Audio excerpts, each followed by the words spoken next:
Jadi bayangkan mungkin selama ini dianggap tuh Jessica itu bersalah, ya kan? Tiba-tiba ada film Netflix, dia tahu kebenaran sesungguhnya, Terpapar di depan mata semuanya, mereka yang lengkap.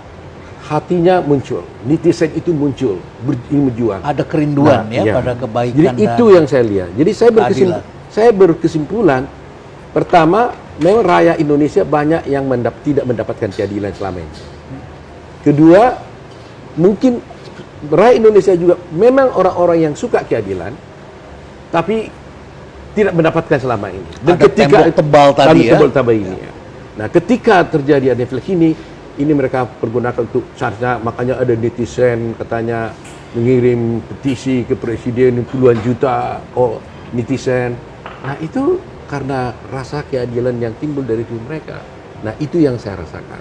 Jadi kalau dulu mereka menjudge saya karena dianggap membela Jessica, sekarang mereka mendukung saya bukan karena Otto Hasibuan, tapi karena rasa keadilan timbul pada dia.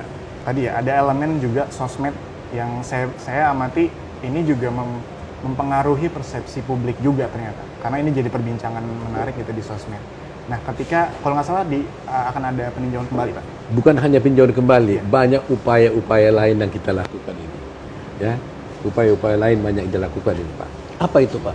Ya, tentunya mendahului PK itu, kita akan melakukan upaya-upaya untuk membongkar kasus ini dong. Karena kalau kasus ini nggak dibongkar, apa gunanya, Pak? Saya berjuang ini, Pak Renal, bukan lagi hanya untuk Jessica. Perjuangan kita ini adalah untuk hukum dan keadilan melalui kasus ini.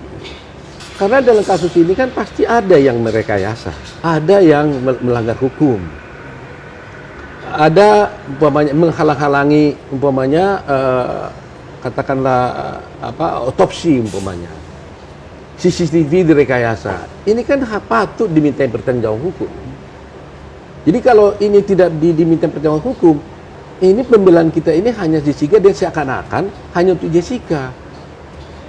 Saya berjuang ini bukan hanya untuk Jessica, untuk kepentingan masyarakat Indonesia. Budaya hukum kita. Iya, jangan sampai terulang lagi ini di negeri ini. Dan ingat, kalau ini sampai terjadi di negeri ini, maka negara Indonesia tercatat di dunia ini adalah negara yang paling buruk, menghukum orang yang tidak bersalah, dan pemerintah diam. Itu paling buruk. Padahal kita harus membebaskan orang yang tidak bersalah. Betul. Pas sudah mengatakan kan, lebih bagus membebaskan 1000 orang yang bersalah ketimbang menghukum orang satu yang bersalah. Ya. Itu paling nggak boleh gitu loh.